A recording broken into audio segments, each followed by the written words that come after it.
I consider myself a skeptical person. I take pride in thinking critically. And to me, a comprehensive, truly religious approach to life calls us to look beneath the surface of things. And today, we'll begin a series of services using that approach with the Bible. Now, I maintain that the Bible is the most fascinating, compelling collection of literature the human mind has yet produced. It is a sublime expression of human complexity, human aspiration, human hopes, human fears, human darker urges.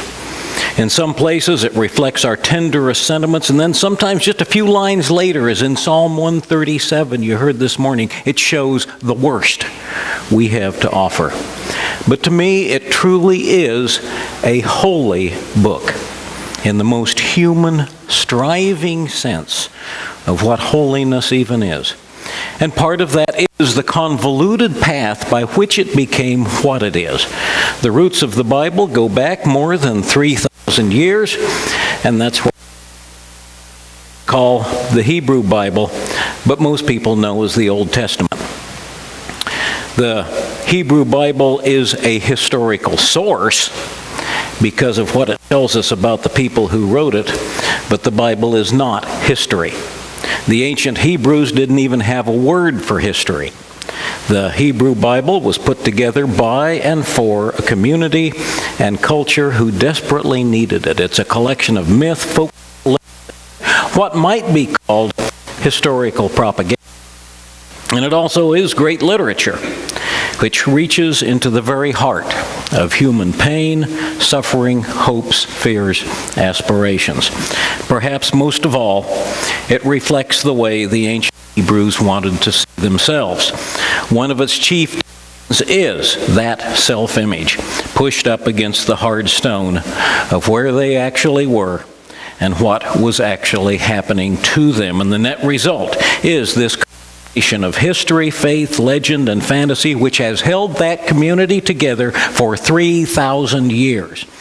Now, if it never did anything more than that, the Hebrew Bible would still be an amazing accomplishment. But of course, for better or for worse, it has done more than that. It has inspired a whole religious world that had nothing to do with its origins. And that's pretty incredible when you stop to think about it. The Hebrew scriptures were, of course, written in Hebrew.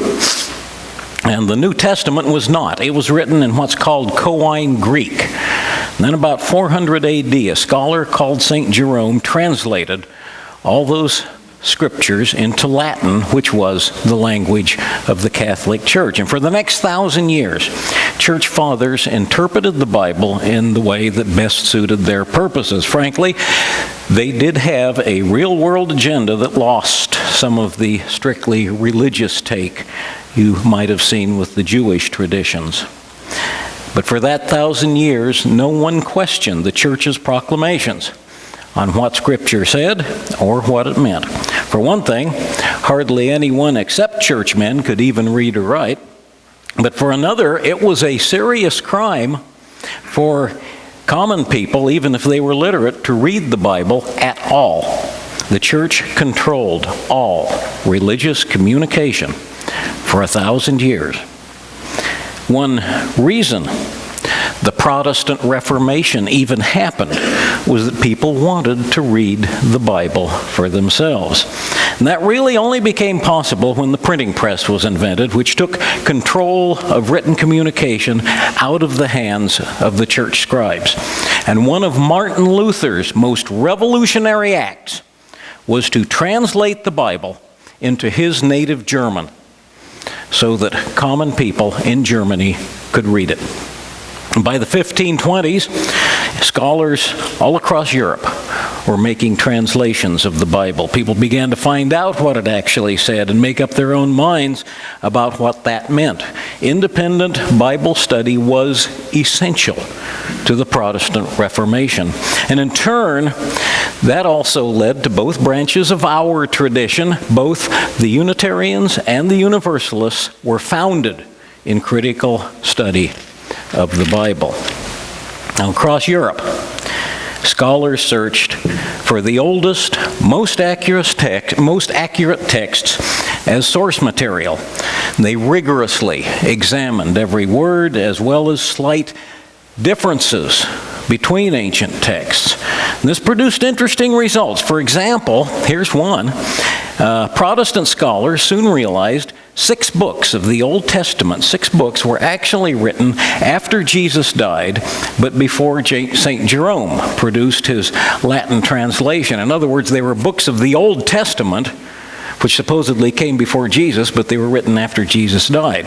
Now, they were included in the Catholic Bible then, and they still are. But the Protestant churches threw them out because they were Old Testament books that came after Jesus. And to this day, Catholic Bibles have 6 more books in their Old Testament than Protestant Bibles. They also discovered other idiosyncrasies. You heard just a few of them in this morning's reading about Noah. If you look carefully, there are 2 creations, 2 Adam and Eve stories, 2 accounts of Abraham and his wife Sarah, and Sarah's name is spelled consistently 2 different ways, and so on. The inconsistencies followed a pattern.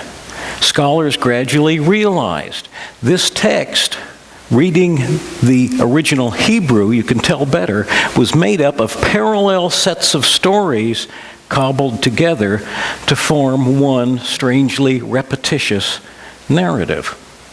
By the late 1800s, a German scholar named Julius Wellhausen had reconstructed the way the first 5 books, the Torah, were put together. He said the oldest passages were stories collected before and during the reign of King Solomon and written down by an author Wellhausen called J. Because this writer uses the sacred name for God, Yahweh, which is 4 letters. It's also called the Tetragrammation, Yahweh. The Bible itself tells us when Solomon died, his kingdom split in 2. The northern half called themselves Israel. They set up their city, their capital city in Samaria, and you can see Samaria on the map there. It's a little hard to make out, but it's up there. The southern kingdom called itself Judah, and they kept their capital and religious center in Jerusalem.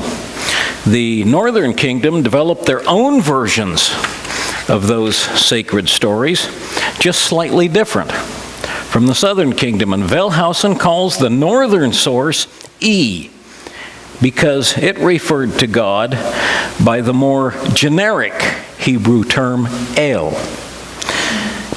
For example, in the Noah story, El commands Noah to take along just 1 pair of each kind of animal. On the other hand, Yahweh, who always does things a little more fancy, calls for 7 of every clean animal and bird and 2 of every unclean animal to be taken into the ark.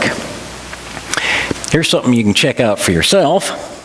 For what it's worth, English language Bibles pretty much traditionally translate El as God. They translate Yahweh as the Lord. So when you read the Old Testament and you read the word God, that's a translation of the Hebrew word El. And when you read the Lord, that's a translation of the sacred name, Yahweh. Just thought I'd mention that. You can try this at home. These 2 kingdoms coexisted for 150 years. What the Bible never really tells you is both these kingdoms were pretty small and weak. And I can cover both of them on this large map with the palm of my hand. That's all there was. They were overshadowed by the great empires, the Hittites in the north, the Assyrians, Egyptians in the west, and of course the Babylonians a little bit later on. In 722 BC, the Assyrian Empire conquered the northern kingdom. The Bible talks about this, and Wellhausen believes that refugees from this war brought their collection of stories to Jerusalem. So now you've got 2 creation stories, 2 Noah stories, Abraham stories, and so on, all in the same rather loose collection of scriptures. If you read the Bible very closely, you will also notice that during this time, the people of Judah were not monotheistic. Passages here and there still show that yes, Yahweh was the highest God, but people also honored other Middle Eastern gods. For example, going back to the Noah story, there are also two reasons God sends the flood: to destroy the earth. El does it because humans have become so violent, but Yahweh, the Lord, does it because human women had been breeding with the sons of other gods to produce a race of giants the Bible calls the Nephilim. That's left out of the King James Version, I might add. And there was another deity. There were several other deities. One was the goddess Asherah, believed by many to be Yahweh's wife, and she was even represented by a wooden pillar in the temple itself in Jerusalem. And then in 1624 BC, Judah's King Josiah was a religious zealot who decided only Yahweh would be worshipped in his kingdom. And the book of 2 Kings tells how his priest turned up a quote, quote, long-lost scripture while they were doing some construction work in the temple. And this text specified a whole set of religious practices and restrictions, among which was a commandment to worship Yahweh and only Yahweh. Josiah had the wooden figure of Asherah removed from the temple, burnt to ashes, and the ashes scattered around the hills around Jerusalem. Official repression of all non-authorized worship quickly followed. Meanwhile, the book they found became known as Deuteronomy, which is Greek for second law. It's now the fifth book of the Torah, and Wellhausen named that author the Deuteronomist, or D. Scholars now actually believe that D was several authors. In addition to Deuteronomy, they also wrote much of Joshua, Judges, Samuel, and Kings, the so-called Deuteronomic history. Now, through all this, the kingdom of Judah survived, really, because it was small and weak, survived by playing off the great empires against one another. Of course, that could be dangerous. For example, Josiah sided with the Babylonians against the Egyptians and participated in a war between the Babylonians and Egyptians and got killed in battle at a place called the Hill of Megiddo. And in Hebrew, that translates to Har Megiddo, which is right up here. 700 years later, the book of Revelation would translate that as, anybody? Armageddon. These things are all tied together. They all fit together. If you understand one, you begin to understand more. Now eventually, and this is really important, the Babylonian Empire, things went back and forth, but eventually the Babylonian Empire basically decided the kingdom of Judah was more trouble than it was worth. They invaded and burned Jerusalem, burned the temple to the ground, and they hauled all the high priests and government officials back to Babylon as hostages. And scholars call this, they have a name for it, they call it the Babylonian captivity. And this is the most important single event in the entire development of the Hebrew Bible. If you don't understand the Babylonian captivity, you will not understand the Bible. Before the Babylonian captivity, there was no Bible. There were sacred writings, but worship, the religion part of the tradition, centered on temple ritual in Jerusalem. After the conquest, the priests didn't have the temple anymore. Beside the streams of Babylon, we sat and wept at the memory of Zion. And they needed something on which to center their culture and their religion, so they began to compile those various sacred texts. And when they did, something interesting in human nature came into play. They were doubled up on a lot of stories, but it's hard to throw away sacred text. It's much easier to combine them. It's okay to add to them to make the pieces fit together, even if they don't fit perfectly. So the priests did add long sections of their own writings, and they began to produce something that did look a bit more like the Bible as we now know it. And those writers are called P, the priestly source. And those four sources, J, E, D, and P, use different words, different styles. They had different reasons for writing the sections they wrote. The scholars have been building and tweaking Wellhausen's theories ever since he developed this around the turn of the last century, and it became a whole field of study, almost a science, what scholars call source criticism of the Bible. The Bible's writers were understandably, very naturally, profoundly influenced by the cultures around them. The Bible didn't develop in isolation. Most of all, they were influenced by their longing to go home and the echoes of that longing, and it's still echoing. We now know the great patriarch, right at the beginning, Abraham, is a literary creation who journeys. What did you see of him? He journeys from Ur, which is not far from Babylon, to the hill country of Judea, and to claim the land given to him by God. The central myth of the Hebrew Bible is the Exodus, the escape of the Hebrew slaves from Egypt and their conquest of the land God has given to them. But again, they enter that land not from the way you would travel from Egypt to Jerusalem, but the way you would travel from Babylon to Jerusalem. Map making did not exist in Old Testament days. Archaeology has also become crucial to biblical scholarship. Excavations at biblical sites provide priceless data on when these areas were first settled, who lived there, how they lived, with whom they traded, and also with whom they fought. Archaeologists have also found other ancient Near Eastern writings, and that helps us understand that broader context, the civilization within which ancient Hebrew culture developed. And we realize even Wellhausen's reconstruction of the Old Testament is too simple.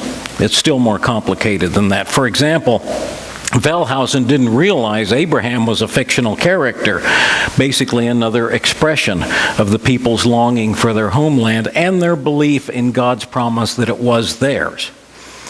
Whatever inspired the Exodus story, we have found no physical evidence that a nation of slaves ever escaped from Egypt. Maybe a few, but not a whole nation. That Pharaoh's soldiers ever drowned in the Red Sea, or that 600,000 people, which is the number listed in the Torah, ever wandered 40 years in the Sinai desert. There's no evidence they ever invaded the Promised Land. Rather, the evidence shows that the Hebrew peoples lived there from the start, possibly as a worker underclass that gradually rose up and took over. The Hebrew conquest of the Promised Land may actually be an account of an ancient class uprising. And these are not history. They're certainly not literal, or what you might call psychic history. Compiled in Babylon and after, they were meant to tell a shattered culture who they were and where they belonged, and most of all, to hold them together and keep their faith in the face of cultural catastrophe. And you know what? You may love the Bible or you may hate it, but you cannot deny it worked. It worked. Those scriptures have held those people together for more than 2,000 years now. Those exiled priests were more successful in their writing project than even they could ever have dreamed or hoped. Of course, with any kind of power, psychic power or mechanical, there is that shadow side to creativity, that law of unforeseen consequences. Those priests could never have dreamed how later ages would misuse their literary masterpiece either. And I do find that side of the human condition fascinating. Sometimes I also find it a little terrifying. Now, got to tell you, I've barely scratched the surface here. There's a great deal more to the development, even of just the Old Testament. It's all just as interesting as this or more. This is very basic biblical scholarship. Every mainline theological school teaches this sort of thing. It's just Hebrew Bible 101.